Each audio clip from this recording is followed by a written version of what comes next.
Ahora bien, debemos recordar que el enrollado de un motor está constituido o es realizado con un conductor. Conductores especiales que tienen un barnizado especial para evitar el cortocircuito cuando a la hora que damos varias vueltas, y un conductor queda encima de otro para evitar los cortocircuitos entre espiras, es decir, que es el aislamiento de ese conductor. Cuando no con un conductor, con ese conductor, giramos una vez, tenemos, ¿qué cosa? Una espira. Cuando giramos varias veces, tenemos varias espiras, ¿cierto? Entonces, varias espiras constituyen una bobina. Repito, con un conductor, si giramos una vez, tenemos unas espiras. Si giramos n veces, vamos a tener n espiras.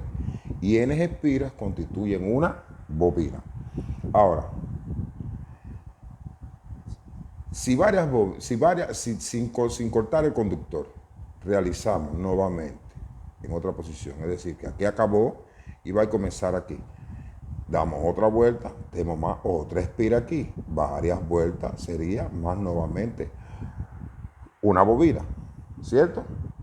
Es decir, que el conductor está constituido, el enrollado está constituido por un conductor que he enrollado o girado con varias vueltas en una misma posición y constituye una bobina. Ahora, cuando tenemos más de una bobina, fíjense que aquí el conductor no fue cortado. Cuando tenemos más de una bobina, llamamos grupo de bobina. Ya tenemos un grupo de bobina. Entonces, nosotros, para simplificar un tanto el problema es de los grupos de bobina, no ahora vamos a comenzar a representar la cantidad de espiras y eso, porque no es el objetivo de nosotros. Vamos a representar este triángulo que ustedes ven aquí, que tiene un terminar aquí y otro terminar aquí, vamos a representarlo como un grupo de bobina. Entonces aquí tendríamos un motor, estamos representando un motor de una forma lineal, plana, en una hoja, un motor que va a tener ¿cuántos grupos? 1 y 2. Los motores pueden tener n grupos, depende de la cantidad de polos que nos precisamos en el motor y de la tensión del motor también. ¿Ok? Entonces aquí tenemos un motor con 2 grupos de bobinas y aquí tenemos otro motor con 2 grupos de bobinas. Por un problema didáctico y más fácil de entender, aquello que vamos a ver aquí se aplica en un motor trifásico. Se hace este mismo análisis, se puede hacer por fase, no va a tener ninguna variación. Ya eso en otro curso voy a explicar cómo se interconectan los motores trifásicos y esas cosas. Pero por en cuanto vamos a hablar de que tenemos aquí un motor que tiene 2 grupos de bobinas y un segundo motor que tiene 2 grupos de bobinas. Entonces, esas bobinas, esos grupos de bobinas internamente se conectan. Yo tengo 2 maneras de conectar esos grupos. ¿Cuáles son las maneras? Una primera, alternada. ¿Qué quiere decir alternada? Que en este conductor, si ustedes ven por aquí, que si el principio es aquí, si vamos a decir que la corriente entra aquí el mayor potencial, aquí va a ser el menor potencial, la corriente va a entrar por este grupo de bobinas, va a girar varias veces aquí y después va a salir por aquí, es decir que tenemos un mayor potencial aquí, un menor potencial aquí, ¿cierto? ¿No es? Pero fíjense bien aquí cuando él llega aquí a esta posición, tenemos aquí la entrada le llamamos principio y aquí le llamamos final. Y siguiendo una secuencia vamos a llamar este de aquí principio porque queda del mismo lado que este y a este que está aquí final, ¿cierto? Ahora miren esto, algo característico aquí. Yo salí por este final y vine aquí y me interconecté al final de la otra bobina, ¿cierto? Entonces quiere decir que salí por un principio, aquí entré por un principio y salí por un final. Pero en este grupo de bobinas, en vez de entrar por el principio, entré por el final y voy a salir ¿por dónde? Por el principio. La corriente va a salir por aquí, ¿cierto? La corriente, para que exista circulación de corriente, tiene que existir un camino. ¿Y ese camino qué es? La entrada y salida, como se muestra aquí. Es decir, que en este grupo de bobinas, la corriente va a circular en este sentido y en este grupo de bobina la corriente va a circular en este sentido. Si ustedes ven aquí, en un grupo circula en un sentido y en el otro grupo circula en sentido contrario. Si tuviéramos n grupos aquí alrededor de este motor, más grupos en este motor, en uno va a circular en un sentido y en el otro en otro sentido. Cuando estamos en este tipo de conexión, llamamos que esta conexión es una conexión alternada o alterna. Vamos a ver el siguiente caso. Aquí, igualmente que en aquel primero, vamos a tener un mayor potencial aquí, un menor potencial aquí, ¿cierto? Porque aquí vamos a entrar por aquí, vamos a dar varias vueltas, vamos a salir, igual que en el primer caso, no tiene ninguna variación. La variación está aquí en el segundo. En vez de entrar por el final, como en la vez anterior, vamos a entrar por el principio. Es decir, que la corriente va a entrar por aquí y va a salir por aquí. Es decir, que aquí vamos a tener mayor potencial y menor potencial aquí, ¿cierto? ¿No es? Entonces, si analizamos cómo circula la corriente aquí va a ir en este sentido, va a entrar por aquí, va a salir por aquí. Entonces, aquí va a circular en este sentido. ¿Cierto? Sí. Aquí va a salir por aquí, va a entrar aquí en este grupo, va a venir en este sentido y va a salir por aquí. Si ustedes ven, en los dos grupos circula en una misma dirección. Cuando circula en una misma dirección, cuando algo en la electricidad está en una misma dirección, se acostumbra a decir que están en fase, es decir, conexión en fase o consecuente. También gusta mucho en las literaturas de enrollado, aparece mucho el término de consecuente. ¿Okay? Es decir, que nosotros tenemos dos tipos de conexión, alternada y consecuente o en fase. Son los tipos de conexiones. Hay otras conexiones que se pueden realizar específicas, que eso ya depende de las características, lo que queremos, que puede ser serie paralelo, ya, pero esas son conexiones que ya nosotros conocemos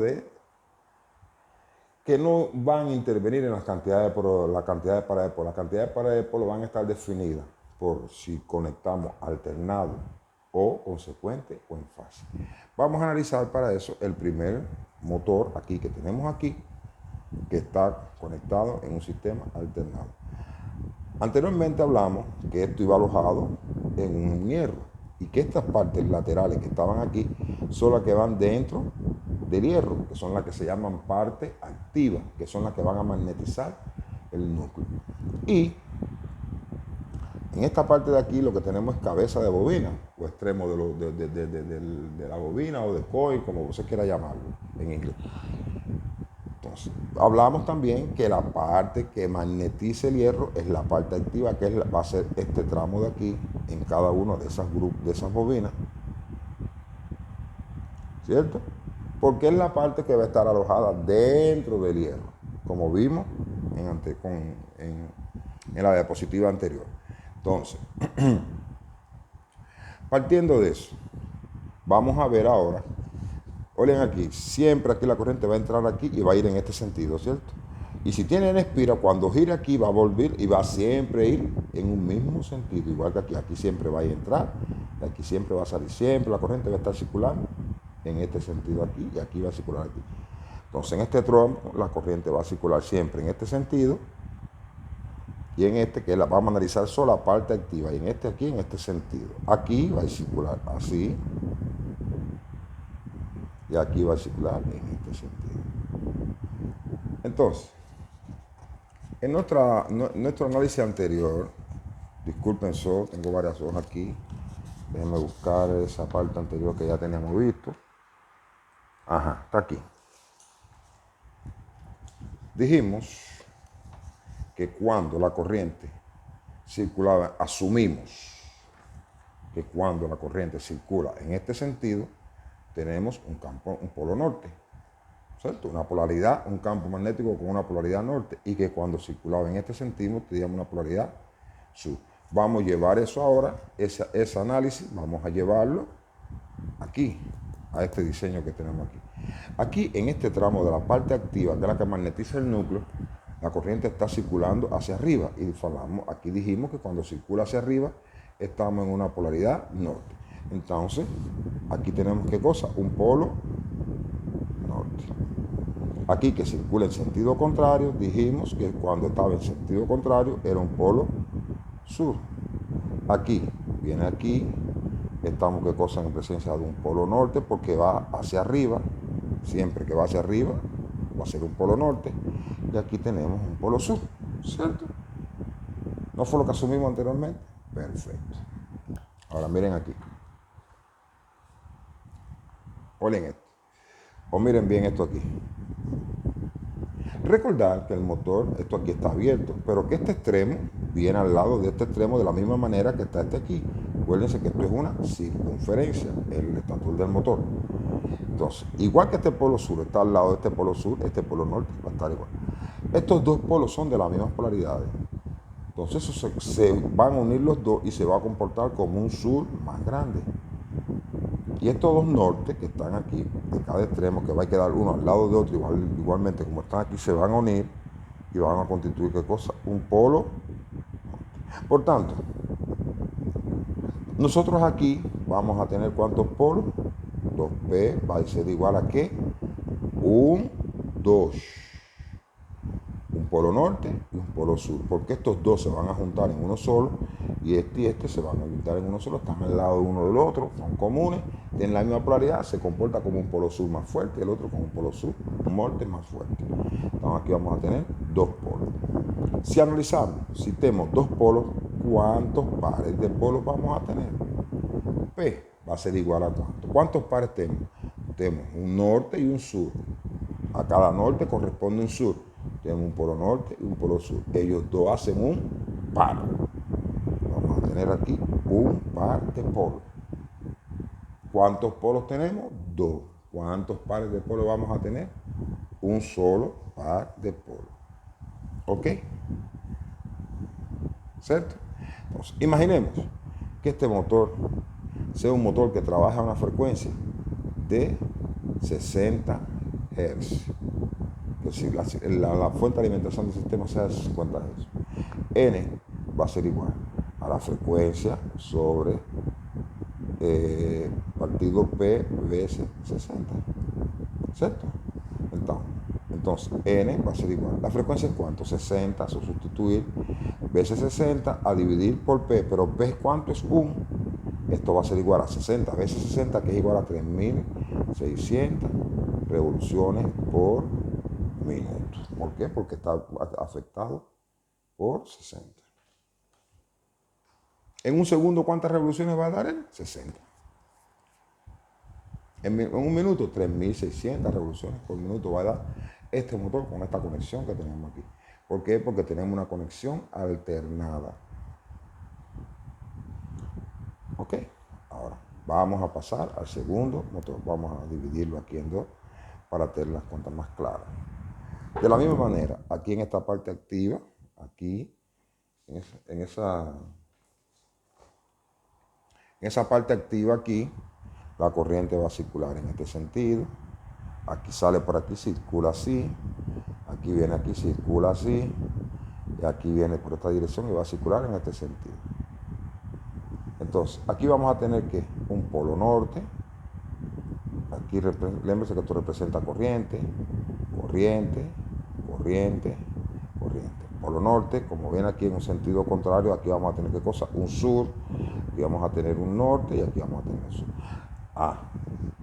A diferencia del primer caso, que los dos polos que quedaban aquí era un sur, aquí me quedó un sur, un norte. Ellos no se van a unir porque son polos de diferentes polaridades. Igual que estos dos, son dos polos de diferentes polaridades. Entonces no se unen, se comportan como polos individuales. Entonces, vamos a ver aquí.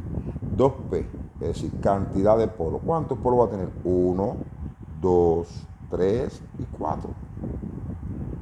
Pares de polos que voy a tener, 2. Es decir, en este motor voy a tener dos pares de polos con este tipo de interconexión y en este motor voy a tener ¿cuántos polos? ¿Cuántos pares de polos? Disculpen, aquí en este motor voy a tener dos polos, un par de polos. En este motor voy a tener con este tipo de interconexión 4 polos, 2 pares de polos.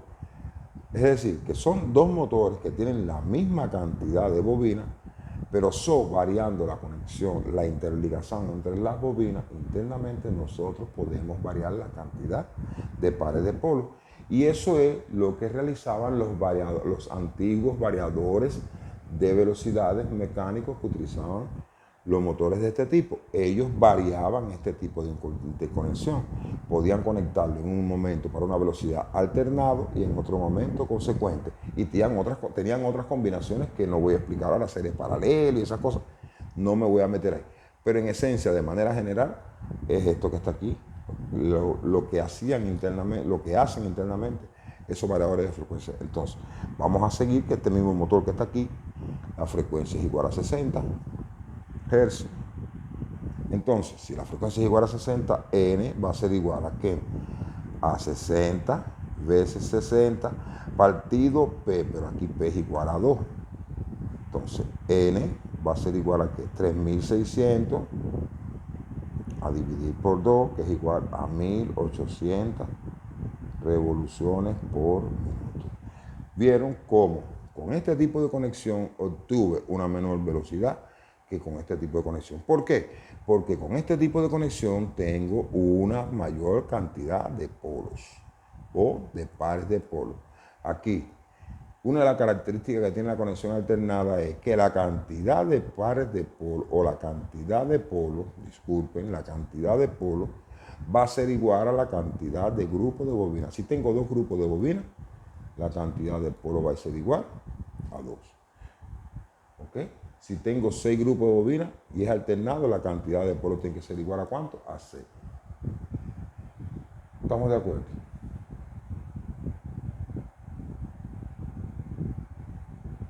Ahora, seguimos por aquí.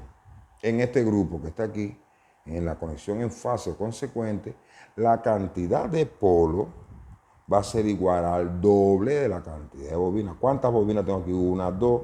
La cantidad de polos que tengo son 4. 2 veces 2 es 4, es decir, que es igual al doble. Si yo tengo aquí 6 grupos de bobinas, voy a tener ¿cuántos? 6 veces 2, 12 pares de polos. Porque va a tener una conexión en fase o consecuente.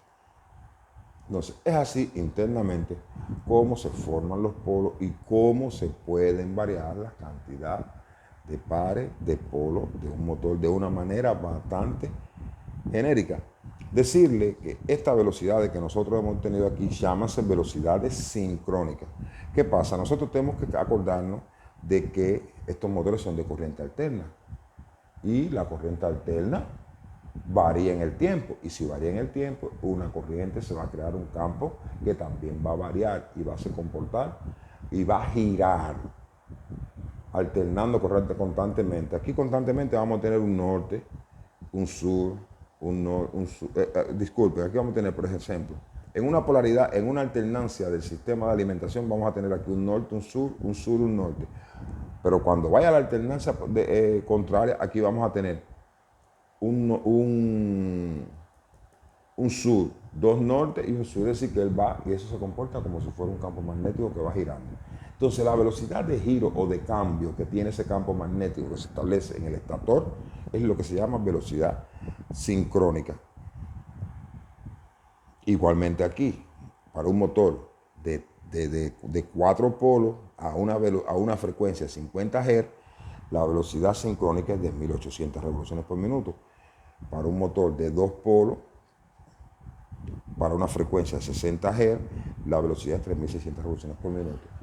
Decirle que los motores asincrónicos, el rotor realmente no gira a esta velocidad. ¿Por qué? Porque tiene lo que hablamos a poco, un desplazamiento. ¿A qué va a ser igual el desplazamiento? A la velocidad sincrónica menos la velocidad del rotor. El rotor siempre va a girar hasta aquí. El desplazamiento va a ser la velocidad sincrónica, que esta que vimos aquí, o esta, en dependencia del caso que estemos analizando, menos la velocidad que realmente gira el motor, que ustedes pueden medirlo con un instrumento de medición que se llama tacómetro, o medidor de revoluciones por minuto, un sensor de revoluciones por minuto. ¿Qué pasa? Que esta velocidad siempre va a ser menor en un por ciento, no muy grande, un 2%, puede ser. Cuando ya es mayor de esos valores, es un motor que es poco eficiente, pero la velocidad siempre está, en un motor asincrónico, siempre esta velocidad va a ser menor que la velocidad sincrónica. Pero usted cuando va a diseñar el enrollado tiene que tener en cuenta el valor de la velocidad sincrónica, porque usted donde va a modificar el enrollado es en el estator. ¿ok? Ya esto es otra cosa, deslizamiento, que eso depende. El deslizamiento está afectado por muchas cosas, está afectado por el batimiento de los motores, que es el esfuerzo mecánico que hace el aire de ventilación al motor y otras cosas más que no es objetivo. Entonces, de manera general, hemos visto decir que esto es mi sistema, después podemos hacer un video para analizar un circuito eléctrico, un motor eléctrico trifásico, ver cómo es que se realizan estas interconexiones, pero vamos a ver que el análisis también se hace, este mismo análisis se hace para un motor trifásico por fase. Si un motor trifásico gira a 3.600 revoluciones por minuto, quiere decir que en cada fase vamos a tener ¿cuántos grupos de bobina? 2. Es decir, como son 3 fases, 3 veces 2, ese motor va a tener 6 grupos de bobina. 2 que van a corresponder a cada una de sus fases y van a tener una conexión, ¿de qué manera? Alternada. Si hablamos de un motor trifásico que tiene 4 polos, quiere decir que va a tener también 6 grupos de bobinas, pero con una conexión ¿de qué? Alternada. Porque este análisis en un motor trifásico se hace por fase. Lembrar o acordarnos, recordar que un motor trifásico no es más que está constituido por, así de manera rápida, por 3 motores trifásicos. Monofásicos, disculpa. Un motor trifásico está constituido por 3 motores trifásicos. Disculpen más una vez. ¿Ok? Y de manera general, esto lo quería transmitirle en este primer vídeo. Gracias por su asistencia. Y si gustó del vídeo y les sirvió de algo, gustaría que me dieran un like. Ahí pueden suscribir en el canal y así poderme motivar a hacer otras publicaciones del género. Estamos juntos, podemos encontrar en este momento una buena continuación del día.